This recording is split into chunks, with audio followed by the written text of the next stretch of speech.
Salut à tous sur ce point vidéo spécialement consacré au Barça et on va voir comment cette finale de Supercoupe d'Espagne remportée face au Real Madrid va changer beau nombre de choses. Alors on va commencer par parler de Xavi qui est selon moi le plus grand gagnant de cette soirée, très clairement. Comme vous savez, avant cette finale il était beaucoup critiqué et même moi, tout simplement, c'était assez logique de le critiquer parce que au niveau de son plan de jeu, c'était pas très cohérent. Au niveau des résultats, c'était bon, on va dire, en Liga, mais en Ligue des Champions, ça a été quand même très mauvais, ça il faut se le dire. Et puis, il y avait pas mal de choses qu'on comprenait par rapport à ses changements, par rapport à sa lecture du jeu, et il y avait quand même euh, quelques côtés positifs, mais beaucoup de négatifs aussi, on savait pas trop où se positionner. Et je pense que ce match-là était très important, comme je l'avais dit dans ma vidéo avant-match, et là, ça se confirme, parce que c'est l'opportunité pour lui de gagner son premier trophée en tant que coach du FC Barcelone, et l'opportunité de regagner de la confiance au sein de la direction et au sein des supporters. Comme vous savez, un coach qui veut mettre un style de jeu bien spécifique en place dans son équipe, il lui faut du temps. Il ne faut pas non plus le critiquer trop rapidement parce que c'est des choses qui se font pas rapidement. C'est des choses qui se font tout simplement sur le long terme et Xavi le sait. Il a beaucoup d'ambition dans son jeu. On le voit, donc il faut quand même pas non plus trop se précipiter en l'attaquant, etc. Maintenant, le problème, c'est que quand tu es au Barça, il y a une pression des résultats qui arrive automatiquement. Tu peux essayer de mettre un bon jeu en place, tout ce que tu veux, mais il faut qu'il y ait des résultats, il faut quand même gagner un certain nombre de matchs et être compétitif dans toutes les compétitions.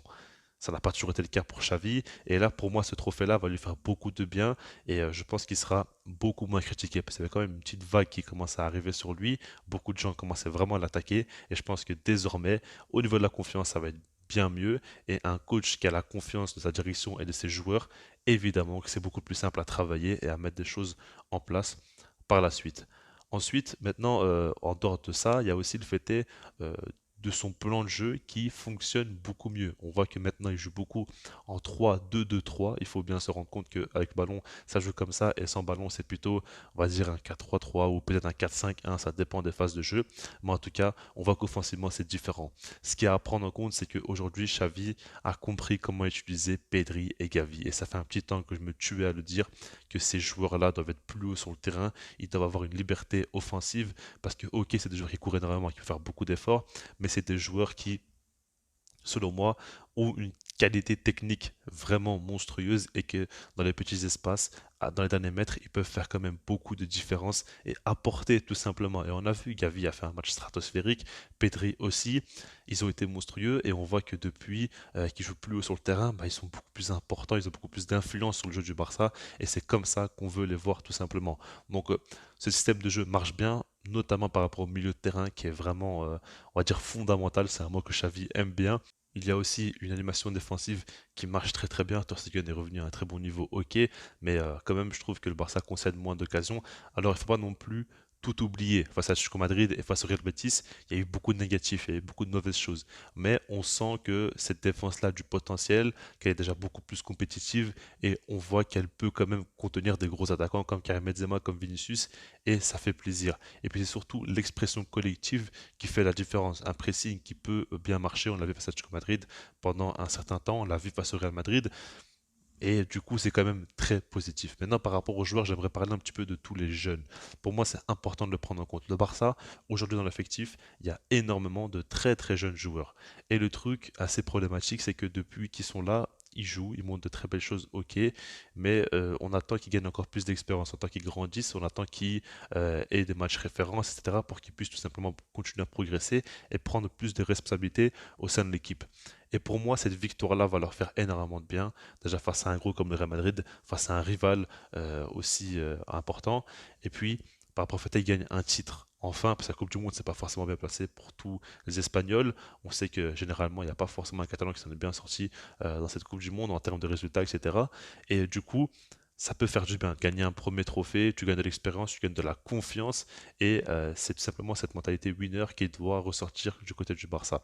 Parce que, en fait, on voit beaucoup le positif avec cette victoire, mais je pense qu'on évite beaucoup d'énormes côtés négatifs tout simplement si jamais on avait perdu, parce que en perdant ce match-là, ça aurait fait très mal au mental des joueurs qui est déjà un gros point faible, et je pense que pour que le mental des joueurs revienne et que simplement ça devient une équipe très sérieuse et très compétitive, il faut avoir des matchs références, il faut gagner des trophées.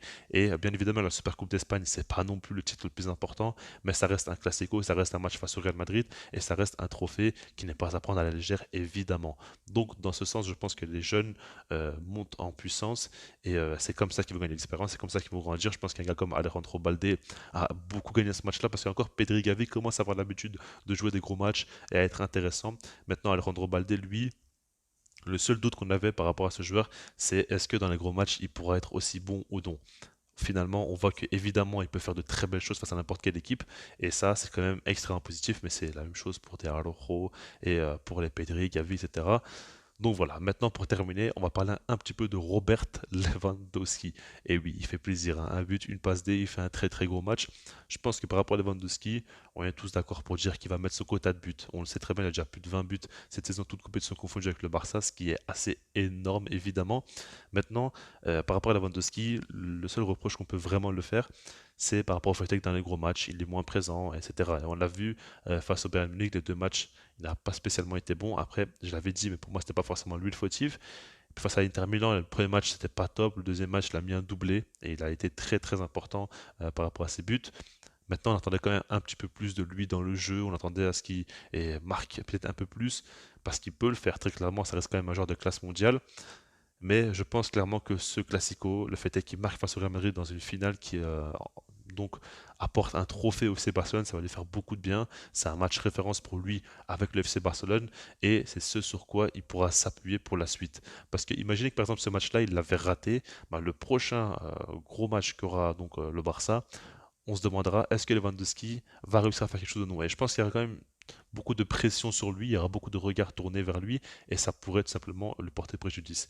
Mais là, en tout cas, il a été présent, il a marqué, ça va lui faire du bien, gagner encore une fois de la confiance. Je pense que globalement, quand même, le Barça dans cette finale remporté, il y a beaucoup de confiance engrangée, un mental qui pourrait être un petit peu plus solide désormais, et c'est toujours le gros défaut du Barça. On sait que mentalement c'est faible. Maintenant, j'aimerais quand même pas qu'on s'enflamme trop. Il y a beaucoup de positifs, il y a beaucoup de belles choses à prendre en compte, évidemment, mais il y a quand même des côtés négatifs qui sont toujours là au Barça. On le sait, il faudra voir comment ça va travailler. Dites-vous que face à Inter en Europa League, ça va être très très compliqué parce qu'ils ont une équipe très compétitive, et c'est vrai que se faire éliminer le premier tour, ça va être dur à encaisser. Et puis en Liga, il n'y a que 3 points d'avance. Et Real Madrid va tout donner. Ils ont largement le temps de revenir. Il y a encore un Classico aussi.